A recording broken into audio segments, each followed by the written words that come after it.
ഒറ്റ ബസ് പോലും ordinary bus city fast ആക്കിയിട്ടില്ല. സിറ്റി ഫാസ്റ്റ് ഇപ്പോ പല സൗകര്യത്തിനും വേണ്ടി തിരുവനന്തപുരത്ത് ഓർഡിനറി ആക്കിക്കൊണ്ടിരിക്കുക. നോണ പ്രചരിപ്പിക്കുകയാണ്.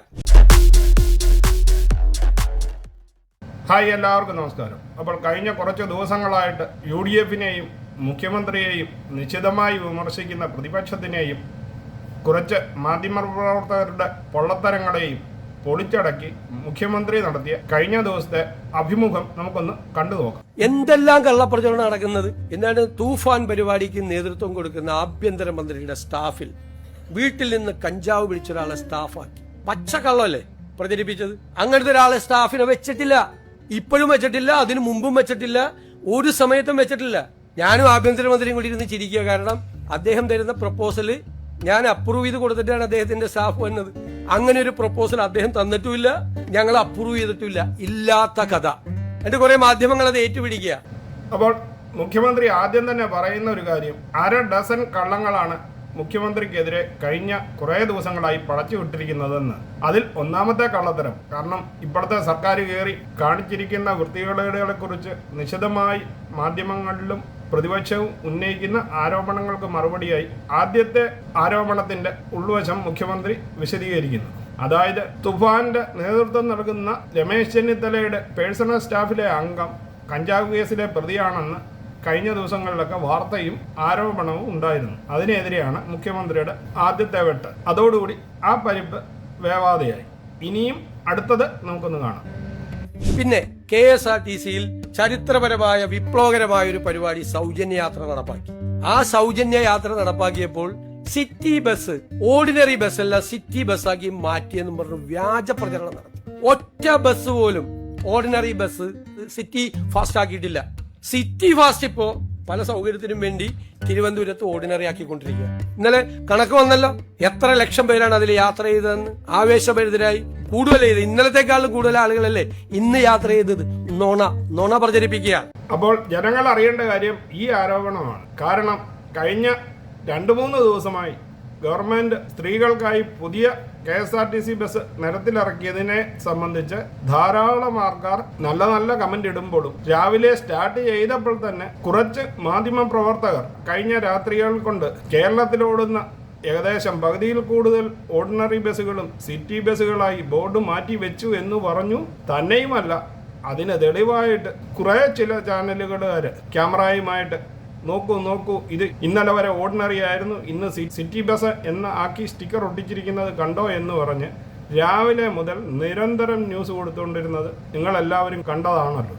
അത് കണ്ട നമുക്കും തോന്നി ഇതൊക്കെ കാണിക്കുന്നത് ഉഡായിപ്പാണോ എന്ന്. എന്നാൽ ആ വാർത്തയെ പൊളിച്ചടുക്കിക്കൊണ്ട് പ്രതിപക്ഷവും ഇതേ ആരോപണം ഉന്നയിച്ചിട്ടുണ്ടായിരുന്നു. പക്ഷെ ഈ വാർത്തയെ എല്ലാം അണ്ണാക്കിലടിച്ച മാതിരി മറുപടിയുമായി നമ്മുടെ മുഖ്യമന്ത്രി ഇന്ന് രംഗത്തെത്തിയിരിക്കുകയാണ്. കാരണം മുഖ്യമന്ത്രി ഔദ്യോഗികമായിട്ടാണ് പറയുന്നത് ഒറ്റ ഓർഡിനറി ബസ് പോലും സിറ്റി ബസ് ആക്കിയിട്ടില്ലെന്നും സിറ്റി ബസ്സുകളാണ് ഇപ്പോൾ തിരുവനന്തപുരത്ത് അത്യാവശ്യത്തിന് വേണ്ടിയിട്ട് ഓർഡിനറി ബസ് ആയിട്ട് ഓടുന്നതെന്നും. ഇനിയും ഈ മാധ്യമപ്രവർത്തകർ എന്ത് ചെയ്യുമോ ആവും. തന്നെയുമല്ല, പ്രതിപക്ഷവും ഇതേ ആരോപണം ഉന്നയിച്ചിരുന്നു. BJP-യും ഇതിന്റെ തുമ്പത്ത് പിടിച്ച് ആരോപണങ്ങൾ ഉന്നയിച്ചു.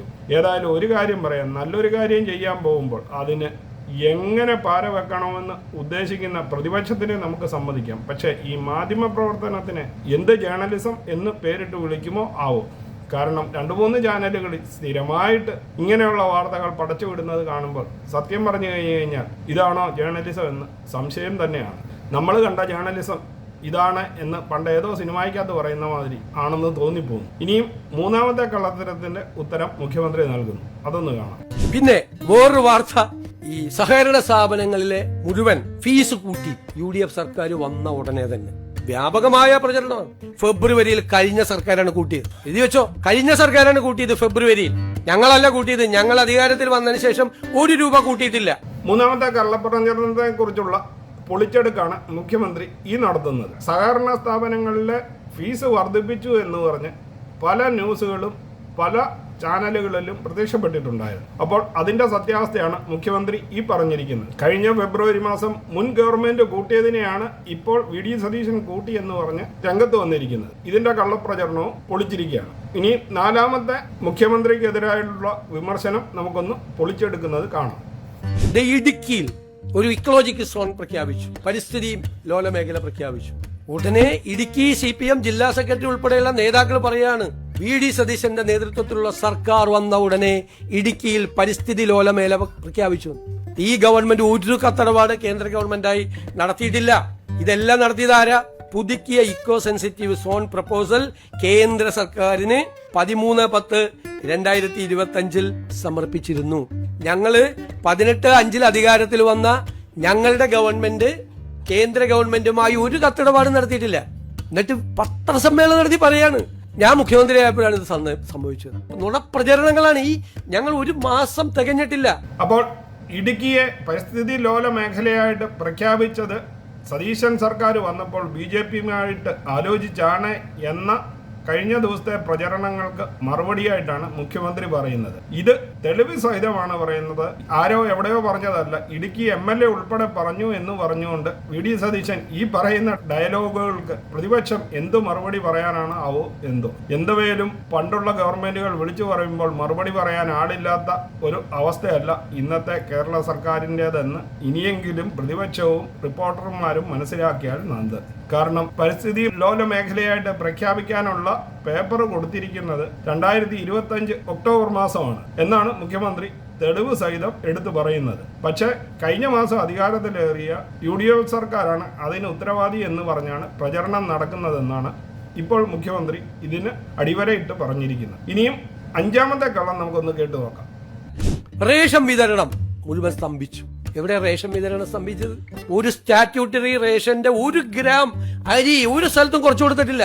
എന്നിട്ട് വ്യാപകമായി UDF സർക്കാർ വന്നു, റേഷൻ വിതരണം മുടങ്ങി. വ്യാജപ്രചരണമാണ്.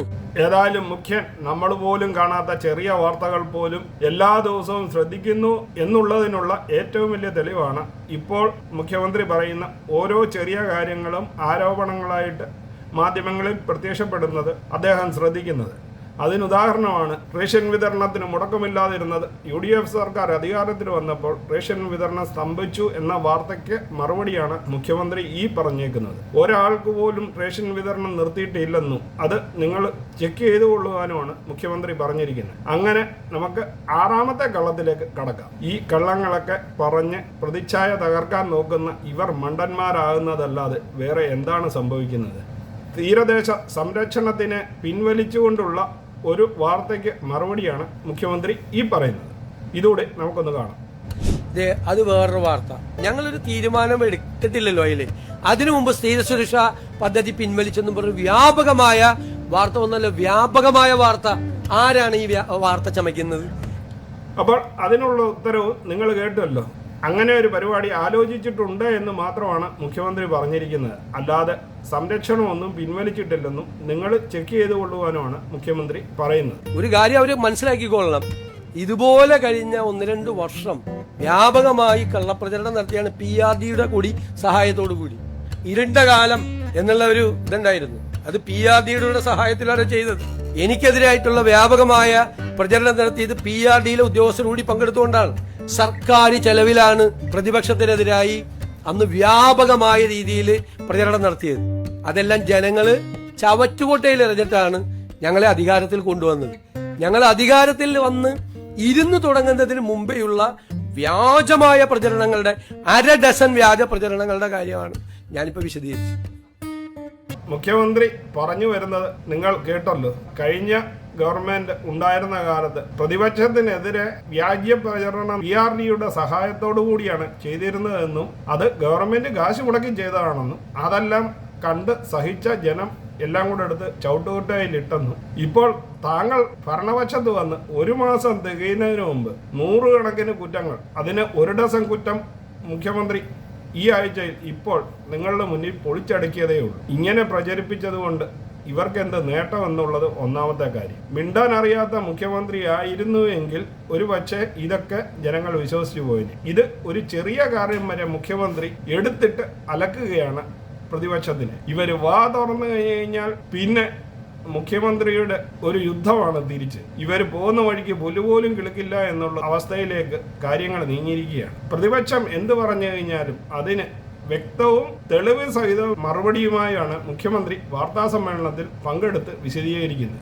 അപ്പോൾ ഇത് എങ്ങനെ കള്ളമാണെന്ന് നമുക്ക് പറയാൻ പറ്റും? മുഖ്യമന്ത്രിക്കെതിരെ ശക്തമായ പ്രതിഷേധങ്ങളും പ്രവർത്തനങ്ങളും ഒക്കെ സംഘടിപ്പിക്കുന്നുണ്ടെങ്കിലും എല്ലാം ചീറ്റിപ്പോവുകയാണെന്നാണ് ഇപ്പോൾ മനസ്സിലാക്കാൻ കഴിയുന്നത്. ഇതിൽ എനിക്കെടുത്ത് പറയേണ്ട ഒരു കാര്യം, കഴിഞ്ഞ ദിവസം ഈ സിറ്റി ബസ് ആക്കിയ കഥ പബ്ലിസിറ്റി ചെയ്ത ജേർണലിസത്തിനെ കുറിച്ചാണ്. കാരണം രാവിലെ തൊട്ട് സോഷ്യൽ മീഡിയ മുഴുവൻ ഓർഡിനറി ബസ്സുകളെല്ലാം സിറ്റി ബസ് സ്റ്റിക്കർ ഒട്ടിച്ച് കേരളത്തിൽ മുഴുവൻ മാറ്റിയിരിക്കുകയാണ് എന്ന് പറഞ്ഞിരുന്ന ഇവർക്ക് എന്ത് മറുപടിയാണ് മുഖ്യമന്ത്രിയുടെ ഈ ഉത്തരത്തിന് മുന്നിലുള്ളത് എന്ന് ഒരു സംശയം. അപ്പോൾ ഇതേക്കുറിച്ചുള്ള നിങ്ങളുടെ അഭിപ്രായം എന്താണെന്ന് താഴെ കമൻറ്റ് ബോക്സിൽ രേഖപ്പെടുത്തുവാൻ മറക്കാതിരിക്കുക. വീണ്ടും പുതിയൊരു വീഡിയോയുമായി കാണുന്നത് വരെ നിങ്ങൾക്കെല്ലാവർക്കും ഗുഡ് ബൈ.